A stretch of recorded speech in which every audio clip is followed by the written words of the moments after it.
Oh, ayan, pinasok na ng mga officials at tauhan ng Bureau of Customs ang bahay at ang opisina ng St. Gerard Construction ng mga Diskaya. Oh, ayan.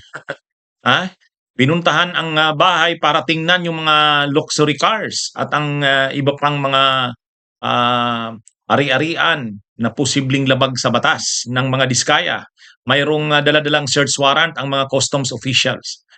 Sa pag-attend din ni Diskaya doon sa hearing sa Senate Blue Ribbon Committee, binigyan din ng letter of authority si Diskaya at pinapirma ito.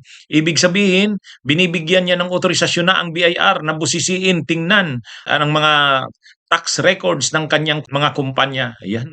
Mga kabunyog, ang mangyari ito kay Diskaya, parang katulad ng nangyari kay Napoles. Katulad din ng nangyari kay Kibuloy. Ang yaman-yaman nila, ang rangya-rangya nila, sa bandang huli, hindi rin nila mapapakinabangan. Marami pa silang mga kasong kakaharapin. Yan ang malinaw dyan.